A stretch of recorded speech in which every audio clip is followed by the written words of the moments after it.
So, ano mangyayari 'pag marami ang pera, palagay ninyo?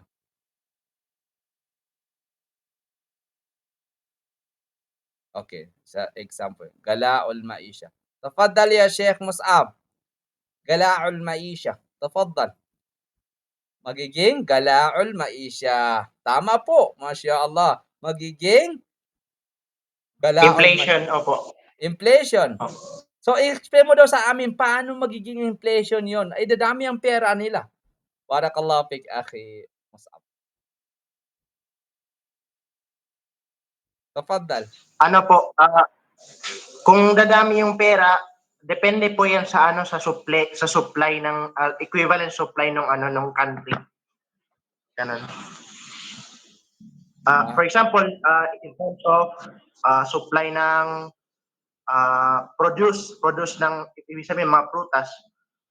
For example, 5 kilos, tapos parami yung pera, ganyan. So, ibig sabihin, pataas ng pataas yung presyo ng yung ano, yung parang yung amount nung ano nung produce hindi nagbabago pero yung amount ng pera nagbabago. Ibig sabihin, pataas ng pataas yung presyo ng produce.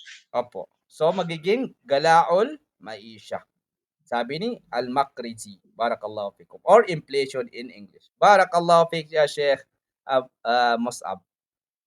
Khulasatul kalam po, si Imam Al-Ghazali tumuon sa kahalagahan ng salapi at kahinaan ng barter. Diyan po nakapokus si Imam Al-Ghazali.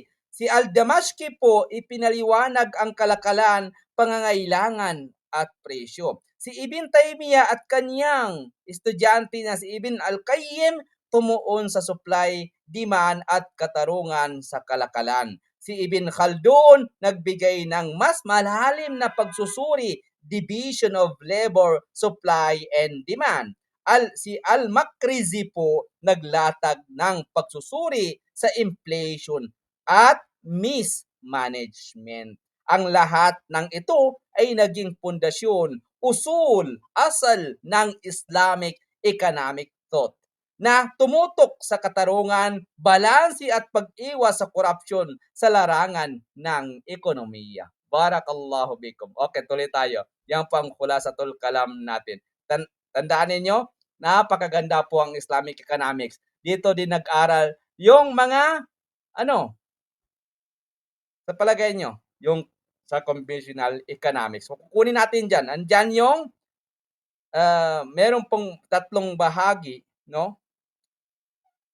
Sa madhab, may madhab ng iqtisad, economics, no? School of Economics. Okay, kukunin natin yan inshallah.